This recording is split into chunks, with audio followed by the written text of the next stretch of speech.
Captain Day One stared at the empty screen in front of him. His hands shook with rage. The Coalition had just refused his request. 50,000 humans were dying on Terran 4 and the aliens did not care. They called it a minor incident. They told him to continue his patrol like nothing was wrong. For 30 years, humanity had done everything the Galactic Coalition asked. They took the worst jobs. They died in wars that were not theirs. They mined poisonous asteroids while aliens counted their profits. Earth was labeled a Class 12 death world. The aliens said humans came from hell itself. They were right about that part. Earth was a brutal place. The gravity was heavy. The weather could kill you. Diseases evolved as fast as medicine could stop them. Predators hunted humans for millions of years. The planet tried to murder every living thing on it. But humans survived. They learned to fight back. They became the top predator on a world full of monsters. When humans reached the stars, they found a galaxy of soft aliens, species that evolved on paradise worlds, places with gentle weather and no dangerous animals. These aliens built the Coalition. They made rules. They divided up resources.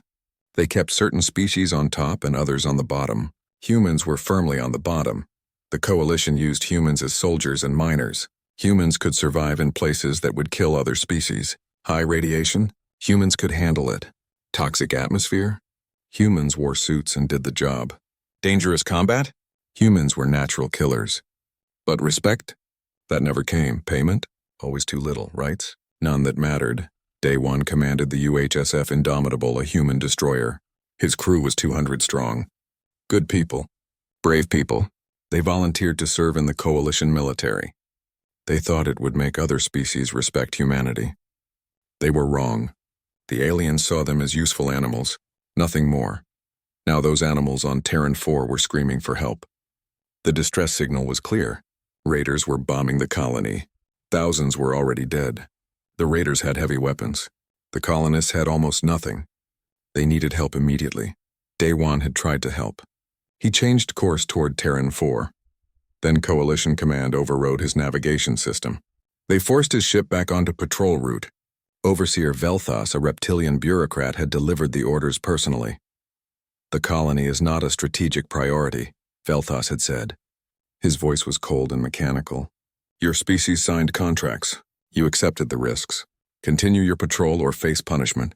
Commander G1 stood beside Day One on the bridge. She was his second in command. A smart officer, a good friend. She had served with him for 5 years. She knew what he was thinking before he said it. Orders, sir? She asked quietly. The whole bridge crew was watching, waiting. They all knew what was happening on Terran 4. Many had friends there. Some had family. Day One looked at his crew. Young faces. Determined faces. They had joined the Coalition because they believed in something bigger than Earth. They wanted to be part of the galaxy. They wanted to make humanity proud. And the galaxy had spit in their faces over and over again. He thought about all the times the Coalition had used humans. All the promises they broke. All the technology they refused to share. All the trade deals that cheated Earth. All the human soldiers who died for alien wars. All the times they were told to know their place. Something broke inside Day One. A wall that had been holding back 30 years of anger. 30 years of being treated like dirt. 30 years of watching his people die for nothing. That wall crumbled to dust. Cut all Coalition systems, he said. His voice was steady, calm like he was ordering lunch. Cut transponders. Cut communications. Cut the navigation override. Do it now. Engineer Taman worked fast at his station. The Coalition systems went dark one by one. Within 60 seconds, the Indomitable was invisible to Coalition tracking. They were off the grid. They were free. Helm, plot course for Terran 4, Day One continued. Maximum burn. I want to get there as fast as possible. Weapons officer, load everything. Railguns, missiles, point defense. If it shoots, I want it ready. The crew moved like lightning. No questions. No hesitation. They knew this was mutiny. They knew the Coalition would call them criminals. They did not care. Their people were dying. That was all that mattered. The Indomitable jumped to faster than light speed. The journey would take 4 hours. Day One spent that time planning. The distress signal said 8 raider ships. Heavy cruisers. Well-armed. The Indomitable was a destroyer. Smaller. Lighter. But human ships were built different. Coalition ships were elegant. Sleek. They relied on shields and energy weapons. Long-range combat, clean fighting.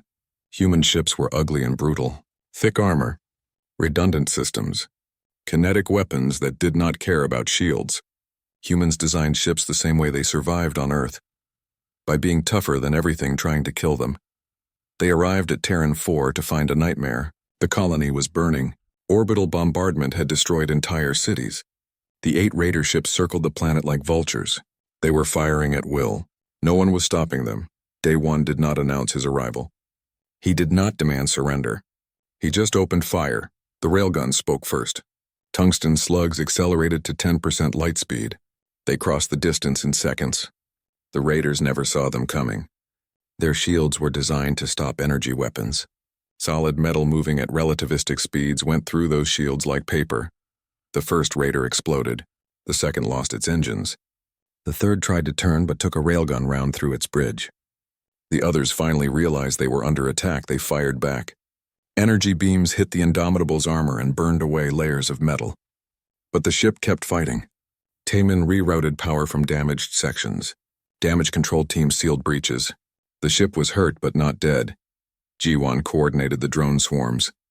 Small attack craft that flew in crazy patterns. The raiders could not track them all.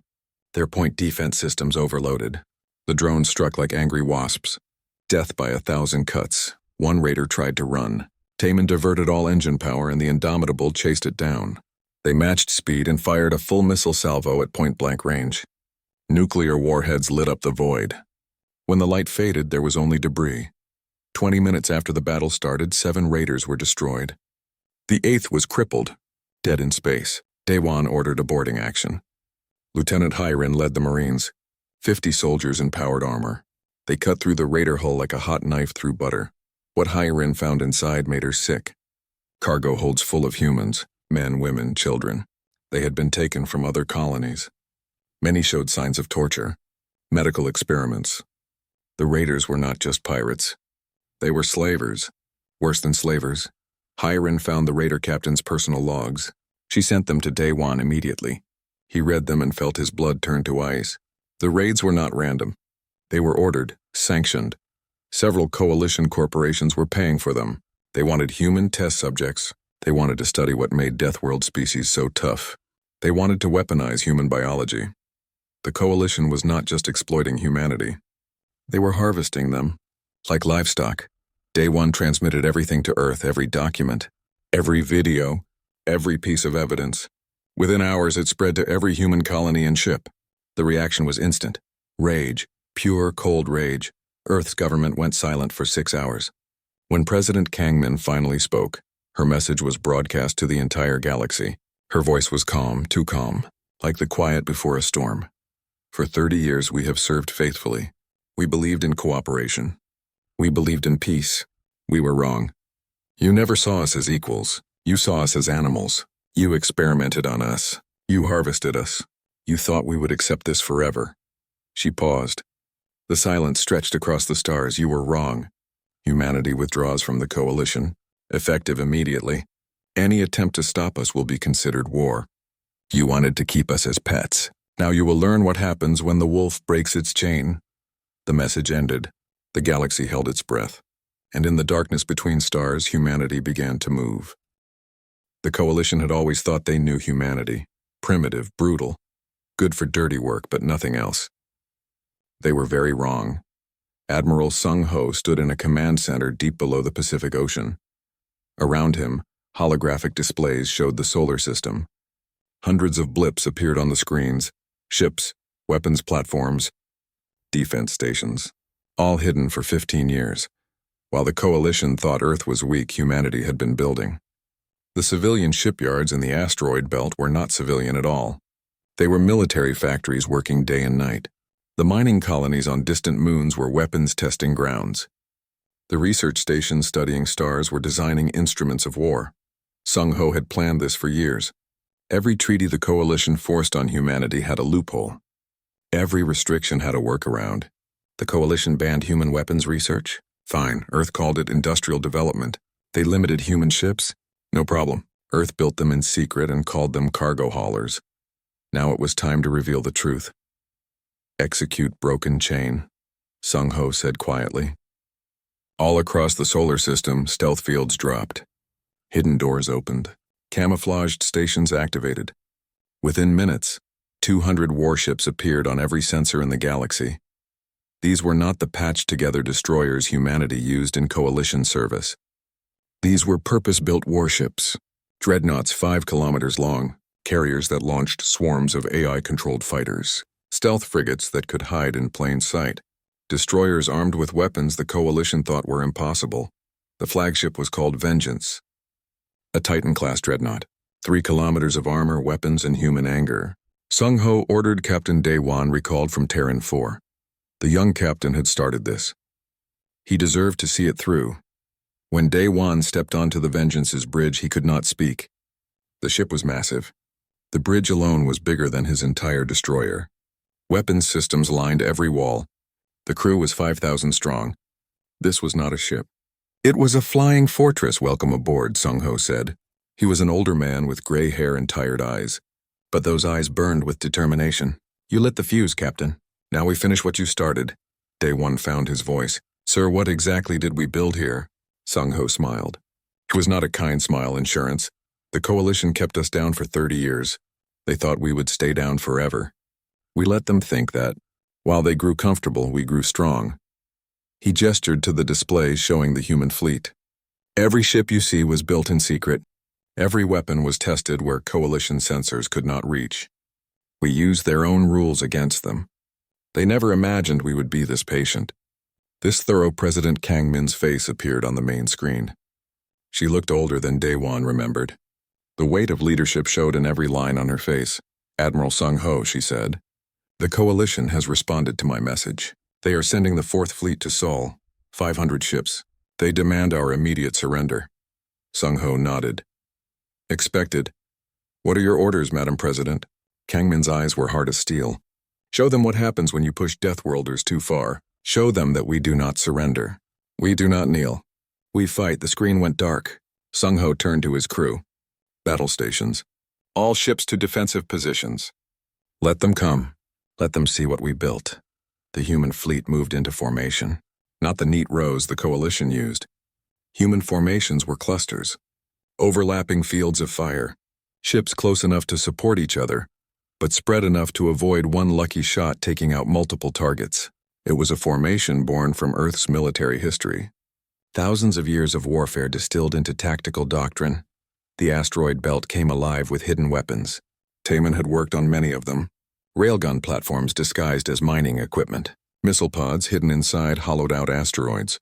Point defense grids scattered across thousands of rocks. Each one was automated. Each one was linked to a central targeting network. The belt itself was a weapon. Ji-Wan coordinated the drone systems. Tens of thousands of small attack craft. No pilots, just war AIs learning and adapting. Coalition computers were slow and careful, built to avoid mistakes. Human war AIs were fast and aggressive. Built to win, we are ready, Ji-Wan reported. All systems green. Drone swarms deployed. They will not know what hit them. Daewon stood on the bridge and tried to process everything. 48 hours ago, he was a simple destroyer captain. Now he was part of a fleet that could challenge the entire coalition military. The scale was terrifying. The implications were enormous. Sir, he said to Sung Ho, why did we never use this before? Why did we wait so long? The admiral looked at him. Because we needed certainty. We needed proof that the coalition would never accept us as equals. We needed the moral high ground. His voice dropped. And we needed them to think we were harmless. Surprise is a weapon, too. The coalition 4th Fleet emerged from hyperspace exactly where Sung Ho predicted. 500 ships in perfect formation. They moved slowly, confidently, like they were on parade. Their commander, Admiral Zeth Kao, broadcast on all frequencies. Attention human vessels. You are in violation of coalition law. Power down immediately. Surrender for processing. Resistance will result in total subjugation. You have 1 hour. Sung Ho let 30 seconds of silence pass. Then he replied with one word. No, Zeth Kao seemed confused. Perhaps he did not expect defiance. Perhaps he thought humans would fold immediately. He ordered his fleet forward. That was his first mistake, and his last. The coalition fleet accelerated toward the inner system. They activated targeting sensors, powered up weapons. made themselves obvious to every detector within 10 light seconds. They had no idea they were flying into a carefully prepared killing field. Sung-ho waited until they crossed the belt. Then he gave the order, "Fire everything." The asteroid belt erupted in violence. Hundreds of hidden railgun platforms opened fire simultaneously. Tungsten slugs moving at relativistic speeds. So fast that light itself barely kept up. The coalition shields meant nothing. Kinetic energy punched through them like they were not there. 50 coalition ships exploded in the first 10 seconds. They never saw the attack coming. Their sensors detected the railgun fire only after the rounds hit. By then it was too late. Missile pods opened across the belt. Thousands of warheads launched. Nuclear tipped. High yield. They flew in patterns that confused point defense systems. Some were decoys. Some were real. The coalition computers could not tell the difference fast enough. More ships died. Explosions lit up the void. Debris scattered in all directions. The perfect coalition formation turned into chaos. Ships tried to scatter but ran into more hidden weapons. The belt was a maze of death. Zethkal screamed orders. His fleet tried to regroup, tried to find the hidden weapons, tried to do anything, but they were blind. They had trained to fight other coalition fleets, clean battles, long range, energy weapons. They had no experience with this kind of brutal ambush. Then the human fleet dropped stealth. 200 warships appeared from nowhere. They had been there all along, hiding, waiting. Now they accelerated into battle like hungry wolves. The Vengeance led the charge. Day 1 coordinated targeting from the tactical station. This was nothing like commanding a single destroyer. This was orchestrating an entire battle. Hundreds of ships, thousands of weapons, millions of moving parts. He found he was good at it. Maybe that Deathworld instinct, maybe just rage. He directed fire where it would hurt most. Targeted command ships, weapons platforms, anything that looked important. G1's drone swarms were everywhere. Thousands of small craft moving in impossible patterns. The coalition point defense could not track them all. The drones got through. They struck engines. They hit weapons. They found weak spots and exploited them.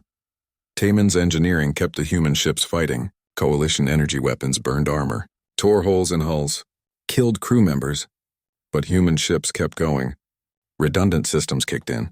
Damage control teams sealed breaches. Backup weapons came online. Ships that should have been dead kept shooting. That was the difference. Coalition ships were elegant machines, precise, efficient. One good hit could cripple them. Human ships were brutal and overbuilt. They could lose half their systems and still fight. They were designed by people who understood that battles were messy, that nothing ever went according to plan. 6 hours into the battle, the Coalition Fourth Fleet broke. 300 ships destroyed. 200 fled in panic. They jumped to hyperspace without coordinating, without orders. Just running for their lives, human losses were light. 23 ships destroyed, 47 damaged. It was not even close. Admiral Zethkal's flagship was captured. Hiren led the boarding party personally. The coalition crew surrendered without fighting. They had seen what happened to ships that resisted. Zethkal was brought before Sung-ho. The coalition admiral looked broken, defeated. He could not understand what happened. How did primitives destroy his fleet? Sung-ho looked at him with cold eyes. You will return to the coalition. You will tell them what happened here. You will tell them that humanity is done being pushed around. We are taking our place in this galaxy. Anyone who tries to stop us will end up like your fleet. Zethkal found his voice. This is war. The coalition will never stop. We have thousands of ships, millions of soldiers. Sung-ho smiled. It was a terrible smile, so do we. The difference is that we come from a war news of the Battle of Sol spread across the galaxy, faster than light. The coalition tried to control the story. They called it a minor setback. A tactical retreat. Nothing important. But the truth was impossible to hide. Admiral Zethkal himself told the real story. Humans broadcast his testimony everywhere. 500 coalition ships entered Sol. Less than 200 escaped. 300 were destroyed by primitives. By species, the coalition called useful animals. The reaction shocked everyone. The coalition expected other species to rally against the human threat. Instead, the opposite happened. Cracks appeared in the galactic order. Species that had been exploited saw opportunity. If humans could defy the coalition, maybe they could too. Day 1 was promoted again. Captain became Commodore. He was given command of the human expeditionary fleet, 75 warships. His mission was simple: find allies, build a coalition against the coalition. His first stop was the Velkar system. The Velkar were insectoid warriors. Their homeworld had been conquered a century ago. The coalition used them as shock troops. Velkar soldiers died by the thousands in coalition wars. Meanwhile, coalition corporations strip-mined their world. When Daewon's fleet arrived, he expected to fight coalition forces. Instead, he found rebellion. The Velkar had risen up the moment they heard about Sul. If humans could fight back, so could they. Coalition garrison troops were under siege across the planet. The Velkar were winning, but slowly. They lacked heavy weapons. They lacked orbital support. They needed help. Daewon did not hesitate. All ships, combat positions. Marines, prepare for planetary assault. We are going to help them finish this. Yiren led the assault. Her Marines dropped from orbit in armored pods. They hit the ground running. Literally. Powered armor let them move faster than any vehicle. Carry weapons that would break a normal human's arms. Fight for days without rest. The Velkar had never seen anything like it. Human soldiers fought with a controlled fury that was beautiful and terrifying. They moved like dancers. Every motion efficient. Every shot counted. No wasted energy. Pure violence applied with surgical precision. Yiren met with the Velkar commander. His name was Karven, a huge warrior with scars covering his carapace. He looked at the human soldiers with something like respect. "Your people fight well," he said. His voice was like gravel. "I heard humans were soft, weak." The coalition lied about many things. Yiren smiled inside her helmet. "We come from a world that kills the weak. Only the strong survive." Sound familiar? Karven made a sound that might have been laughter. Very familiar. Perhaps Deathworlders recognize each other. They fought together. Human and Velkar, two species from brutal worlds. They understood each other in ways the coalition never could. They knew what it meant to survive against the odds. To fight when surrender was easier. To never give up. In orbit, Jiwon coordinated fleet actions. Taemin helped Velkar technicians seize control of defense platforms. Within 3 days, the Velkar system was free. Every coalition soldier was dead or captured. Every occupation force was destroyed. Karven met with Daewon on the vengeance. The Velkar general looked around the bridge with appreciation. "This is a warship. Not like those coalition toys. This is built for real fighting." Daewon nodded. "We do not build for show. We build to win." "Will your people join us?" Karven did not hesitate. "Yes. The coalition kept us enslaved for a century. You freed us in 3 days. We will follow you into any battle." "The Velkar are yours, not ours," Daewon corrected. "Partners, equals. We are building something different here. No more masters and slaves. Just free people working together." The Velkar brought 200,000 warriors, dozens of captured coalition ships, industrial capacity, resources. Most importantly, they brought hope. If 2 species could stand against the coalition, maybe more would join. They did. Over the next months, more systems rebelled. Mining colonies tired of exploitation. Border worlds abandoned by the coalition. Advanced civilizations kept backward by technology restrictions. They all heard the same message. Humans were fighting back. Join them. They called themselves the Free Worlds Movement. It started as a military alliance. Ships and soldiers fighting together. But it became something more. A real coalition. Species working as equals. Sharing technology. Sharing resources. Building something new. Daewon found himself not just a fleet commander but a symbol. Representatives from dozens of species wanted to meet him. They all had stories of coalition abuse. All had suffered. All wanted revenge or justice or just freedom. He met with them all, listened to their stories, made no false promises. He told them the truth. This would be hard. Many would die. Victory was not certain. But doing nothing was no longer acceptable. Most joined anyway. They were tired of being afraid. Tired of being exploited. They wanted to fight even if it meant death. Because living on your knees was not really living. Chancellor Zorvin watched his empire fracture. The Coalition High Council met in emergency session. They authorized desperate measures. Human agents were declared terrorists. Any system helping rebels faced trade blockades. The Coalition Guard deployed. Elite units trained for crushing rebellions. It was not enough. Admiral Sung Ho escalated human operations. Fast attack groups raided Coalition supply lines. Human special forces trained rebel groups. Most devastating human hackers infiltrated coalition networks. Coalition security was designed for an earlier era. Slow, careful, built on the assumption that everyone followed rules. Human cyber warfare specialists had no such assumptions. They were fast, aggressive, creative. They broke into systems the coalition thought were unbreakable. Every coalition crime was exposed.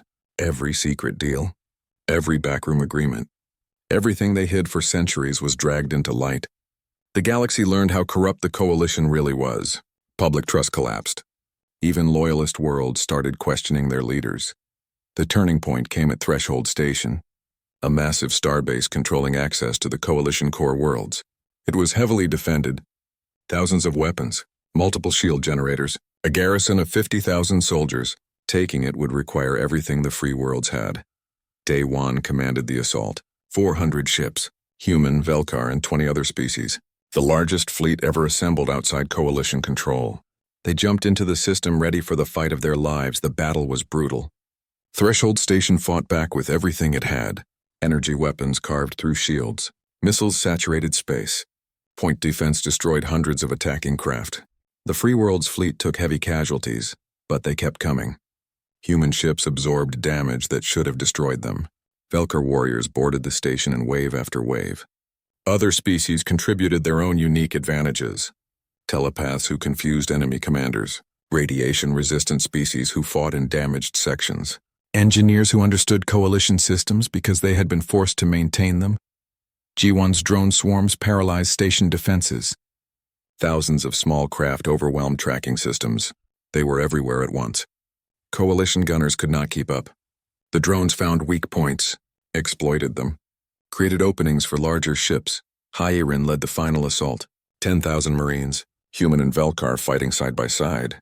They cut through the station like a hot blade. Compartment by compartment, deck by deck. They gave no quarter. The coalition garrison had enslaved too many for too long. This was payback.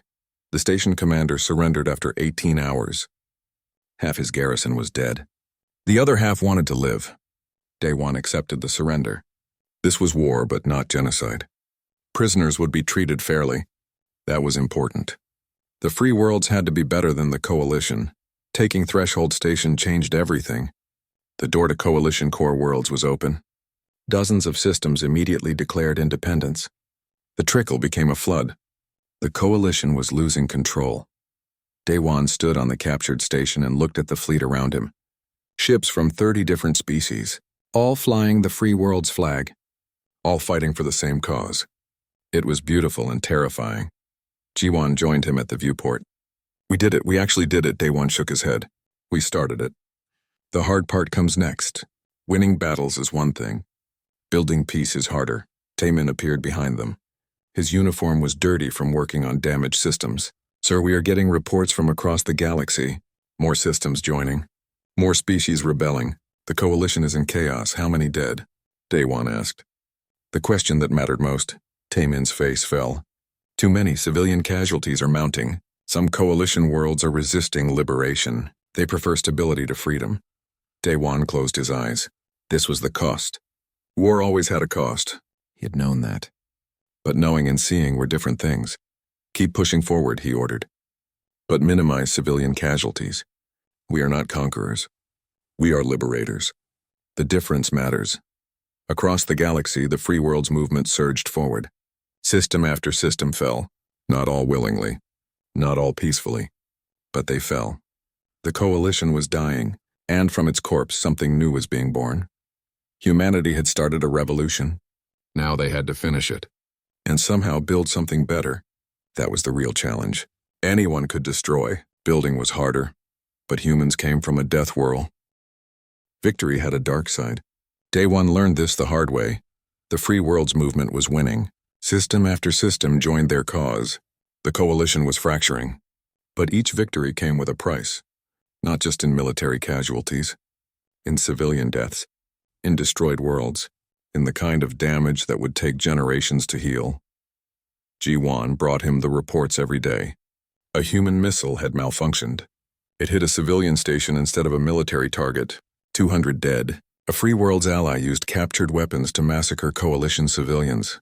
Revenge for centuries of oppression. 3,000 dead. A sabotage mission went wrong. A supply ship carrying medical supplies was destroyed. Thousands more would die from lack of medicine. The numbers kept growing. The mistakes kept happening. War was messy, chaotic. No matter how careful they tried to be, innocent people died. Some coalition worlds did not want liberation. They had been part of the system for centuries. They benefited from it, or they just feared change. When Free World's forces arrived, these worlds fought back, hard. Forcing them to join the revolution meant invading them, killing people who thought they were defending their homes.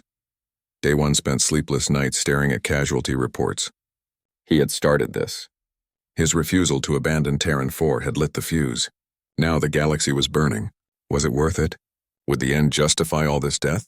The Free World's movement itself began to fracture. Different species had different goals. Some wanted total war, burn the coalition to ashes, kill everyone who supported it, make them pay for centuries of abuse. Others wanted mercy, rebuild instead of destroy, create something better. Humanity found itself trying to hold everything together. But even humans were divided. Some wanted revenge. Others wanted justice. The difference was important but hard to define. The crisis came at a war council on Threshold Station. Representatives from 30 species argued about strategy. The subject was coalition civilian worlds. What should they do with them? General Carvin of the Velkar stood up. His voice was harsh. We should make them suffer. They showed us no mercy. We should show them none.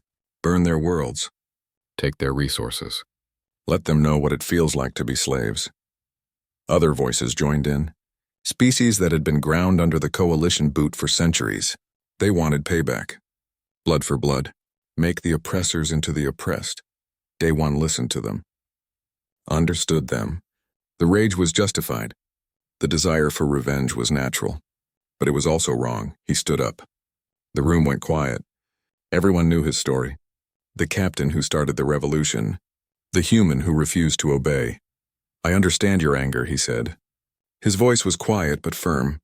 The coalition hurt all of us. They killed our people, enslaved our worlds, treated us like animals. But we did not fight this war to become them. We fought to be better. Carvin glared at him. Better? They experimented on your people, harvested them like livestock. And you want to show mercy? Not mercy, Day One replied. Justice, there is a difference. Punish the guilty. Make them answer for their crimes. But do not punish the innocent. Do not become the monsters we are fighting against. Who decides who is guilty? Another delegate demanded. Everyone in the coalition benefited. They all share responsibility. No, G1 interjected. She had been quiet until now. Not everyone benefited equally. There were poor and coalition worlds too, workers, farmers, people just trying to survive. They did not make policy. They did not order atrocities. They just lived under the same corrupt system. The argument went on for hours. The Free World's movement was tearing itself apart. Some species threatened to leave if humans insisted on mercy. Others threatened to leave if the war became genocidal. Finally, Day One made a decision. We will not target civilians. We will not conduct punitive raids. Any ally who does will be expelled from this alliance. This is not negotiable. We fight for freedom. Real freedom. That includes freedom from terror. Some species left. 3 delegations walked out. They wanted revenge more than they wanted freedom. Day One let them go. Better to lose allies than lose their principles. But others stayed. More species actually joined. They had been watching, waiting to see what the Free Worlds really stood for. When they saw humans choosing justice over revenge, they believed. This was not just another power grab. This was something different. Chancellor Zorvin saw opportunity in the Free World's divisions. He assembled the Coalition's remaining military. Over 2,000 ships, every combat vessel they could scrape together. He positioned them at Zentral Prime, the Coalition capital world. If the Free Worlds wanted to end the war, they would have to come through him. He would make them pay in blood. Maybe the casualties would break their alliance. Maybe the Free Worlds would tear itself apart before reaching Zentral Prime. Admiral Sung Ho studied the intelligence reports. Zentral Prime was heavily defended. Taking it would cost thousands of ships, hundreds of thousands of lives, maybe millions. Even if they won, The planet itself might be destroyed in the fighting. He called a meeting with his senior staff. Daewon, Jiwon, Taemin, Hirin, the people who started this. The ones who would have to finish it. We could take Zentral Prime, Sung-ho said. But the cost would be enormous. Is it worth it? Can we find another way? Fleet Admiral Boram disagreed strongly. We have them cornered. This is our chance to end it. Crush them completely. Make sure they can never threaten us again, but at what cost? Jiwon asked. We would lose half our fleet. Kill millions. Destroy the coalition capital. And for what? To prove we can be as brutal as they were? The debate raged. Some officers wanted total victory, complete destruction of the coalition. Others wanted to find a peaceful solution. But how do you negotiate with people who see you as animals? Daewon thought about everything they had fought for. Freedom, justice, the right to control their own destiny. They had those things now. The coalition was broken. Most of the galaxy had abandoned them. Central Prime was isolated. Our goal was never to destroy the coalition, he said. It was to force them to change, to accept us as equals. We have done that. They cannot ignore us anymore, cannot exploit us. So why kill millions more just to plant a flag on their capital? Because they deserve it, Boram said. After everything they did, maybe, Daewon acknowledged. But we are better than revenge. We have to be. Otherwise, what are we fighting for? Sung-ho listened to all arguments, then made his decision. We will offer negotiations. One last chance for peace. If Zorvin refuses, then we fight, but we try peace first. The message went out to Zentral Prime. Simple, direct. Let us talk. Find a way to end this without more death. Build something better together. Zorvin's first response was refusal. Arrogant, demanding. The coalition would never negotiate with terrorists. With primitives, with animals. But his own advisors convinced him otherwise. The coalition was dying. Most of the galaxy had abandoned them. Their military was shattered. Their economy was collapsing. Pride was expensive. Survival was more important. After 3 days, Zorvin agreed to talks. Neutral ground. Threshold station. Daewon would represent the free worlds. Zorvin would represent the coalition. Before the meeting, Sung-ho pulled Daewon aside. You started this war. Now you have a chance to end it. Make it count, Daewon nodded. He understood the weight. This was not just about ending a war. It was about building peace, creating a new galaxy, making sure all this death meant something. G1 would advise him. Taemin would provide technical expertise. Hirin would ensure security. They had started together. They would finish together. The negotiations would be difficult, maybe impossible. The coalition and free worlds hated each other. Decades of abuse, years of war, rivers of blood. How do you build peace from that? But they had to try, because the alternative was more war, more death, more destruction. And Daewon was tired of death. He wanted to build something instead of destroying it. He stood on Threshold Station and looked out at the stars. Somewhere out there, Zorvin was preparing too. Two enemies about to become negotiators. Two sides that wanted to destroy each other, trying to find common ground. It should be impossible. But humans specialized in impossible things. That was what made them Deathworlders. They survived when they should have died. They succeeded when they should have failed. Now they would do it again. Not with weapons this time. With words. With compromise. With the hardest thing of all. Forgiveness without forgetting. Justice without revenge. The negotiations were about to begin. The fate of the galaxy hung in the balance, and a destroyer captain who just wanted to save his people would try to save everyone instead. The negotiation room was simple. A round table, no head position. Everyone equal. That was important, symbolic. Daewon sat on one side. Chancellor Zorvin sat across from him. Between them, the future of the galaxy. Zorvin looked older than his pictures. The war had aged him. His scales were dull. His eyes tired. But there was still arrogance there. Still the belief that the coalition was right. That humanity was wrong. You cannot win, Zorvin started. His voice was raspy. Even if you take Zentral Prime, the coalition will survive. We have resources across the galaxy. We will rebuild, come back stronger. Daewon shook his head. You do not understand. We do not want to destroy the coalition. We want to change it. Make it work for everyone. Not just the privileged few. Zorvin laughed. It was a bitter sound. You want us to give up power voluntarily? That will never happen. Power is not surrendered. It is taken. Then we will take it, Daewon said. His voice was calm. Matter of fact, we have proven we can. The Battle of Sol Threshold Station. Dozens of victories. Your empire is dying. The question is whether it dies in fire or transforms into something better. The negotiations were difficult. Zorvin demanded that humans disarm. Return all captured territory. Submit to coalition authority. Basically surrender completely. Daewon refused every demand. Instead, he presented his own terms. Independence for all free worlds. Equal representation in galactic governance. Prosecution of war criminals who authorized illegal experiments. Technology sharing. Fair trade agreements. A complete restructuring of galactic society. Exorvin rejected it all. Impossible.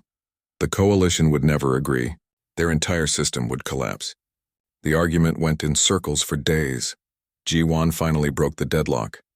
She was smarter than both of them. She saw what they were missing. The coalition and free worlds were arguing over who would control the galaxy. But control was the problem. No one should control everything. She proposed something radical. Dissolve the coalition completely. Replace it with a true federation. Every species gets representation based on population, not economic power. Decisions made democratically. No more hierarchies, no more privileged species. Zorvin was horrified. That is chaos. How can hundreds of species make decisions together?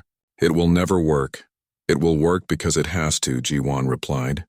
The alternative is endless war. Your way failed. It led to oppression and rebellion. Time to try something different. Taemin supported the idea with data. He showed economic models. A galaxy based on cooperation instead of exploitation would be more prosperous. Everyone would benefit, even former coalition powers. They would lose political control but gain economically. Free from the burden of maintaining an empire, they could invest in development, innovation, quality of life. The numbers were clear. Cooperation was better than domination for everyone. Zorvin studied the data. He was a bureaucrat. He understood numbers. He could see that Taemin was right. But accepting it meant admitting the coalition had been wrong for centuries. That was hard. Maybe impossible. The negotiations stalled. Days turned into weeks. Both sides were exhausted. The galaxy waited. Would there be peace or more war? Finally, Daewon made a personal appeal. He told Zorvin his story. Growing up on Earth, joining the coalition military, believing in something bigger, being treated like an animal, watching his people die. The moment he decided to disobey, I did not want this war, Daewon said. His voice was raw with emotion. I just wanted to save my people. But the coalition forced my hand. You forced all our hands. You could have treated us fairly. Could have shared power. Could have built something together. Instead, you pushed us until we broke. He leaned forward. Now we have a choice. Keep fighting until one side is destroyed, or build something new, something better. A galaxy where species work together as equals, where no one is exploited, where everyone has a voice. Zorvin was quiet for a long time. When he spoke, his voice was different, softer. I believed the coalition was right. That hierarchy was natural, that some species were meant to lead and others to follow. He looked at Daewon. You proved me wrong. Deathworlders are not animals. They are survivors. Maybe better than us in ways that matter. He stood up. I will take your proposal to the High Council. I cannot promise they will accept. But I will recommend it. The coalition is dying. Perhaps it deserves to die. Perhaps something better can grow from its ashes. The waiting was agony. The Coalition High Council debated for 2 weeks. Some wanted to fight to the last ship, die with dignity rather than surrender. Others saw the reality. The war was lost. Better to negotiate while they still had some leverage. The vote was close. Very close. But in the end, pragmatism won over pride. The coalition accepted the terms. They would dissolve, transform into the Galactic Federation, a democracy of equals. The Treaty of Threshold was signed 6 weeks after negotiations began. Representatives from every species gathered, human, Belkar, former coalition, former free worlds, all signing the same document, all agreeing to try something new. The treaty established basic principles.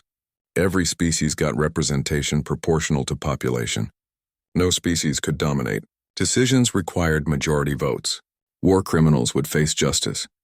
Technology would be shared freely. Exploitation was illegal. Fair trade was mandatory. Most importantly, the designation of Deathworld species as second-class citizens was abolished. Earth, Velkar, and dozens of other brutal homeworlds were equal partners. No more useful animals. No more primitives. Just people trying to survive together. Day One signed for humanity. His hand shook as he wrote his name. This simple signature ended a war. Started a new era. Changed everything. Xorvin signed for the coalition. Or what was left of it. His hand was steady, resigned. He had lost his empire but saved his people. That was something. When the signing was complete, the room erupted in cheers. Some cried. Some embraced. Enemies becoming allies. Oppressors and oppressed trying to move forward together. G1 found Day One afterward. He was standing alone looking out at the stars. "We did it," she said. "We actually did it, did we?" Day One asked. "We ended the war. Signed a treaty.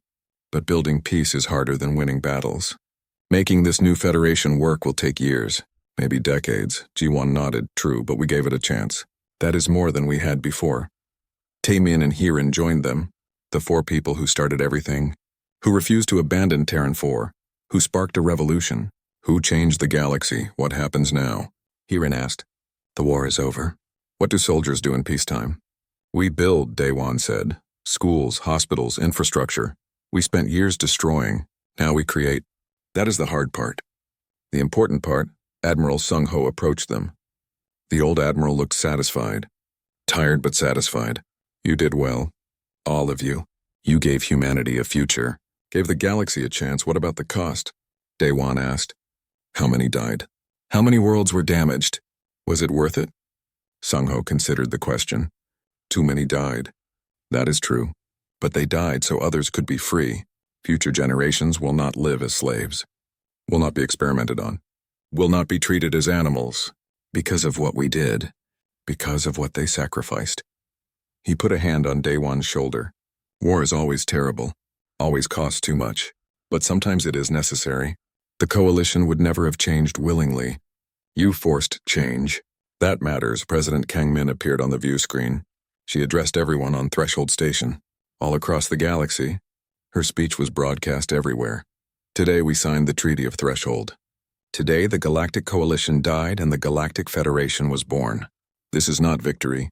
Victory implies winners and losers. This is transformation. We all lost something. We all gained something." She paused. "Let the words sink in. We are Deathworlders. We come from brutal planets that tried to kill us. We survived by being tough. By fighting. By never giving up. But true strength is not just the ability to destroy. It is the wisdom to know when to fight and when to build. The courage to choose peace when war is easier."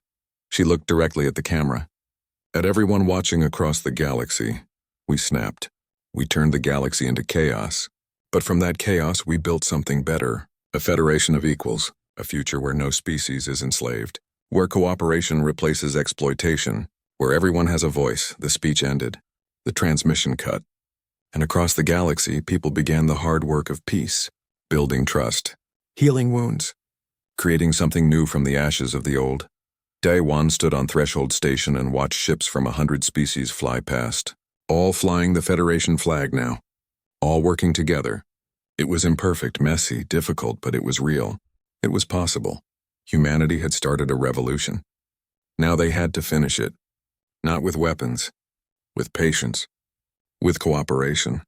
With the hardest thing of all, hope. The Deathworlders had snapped.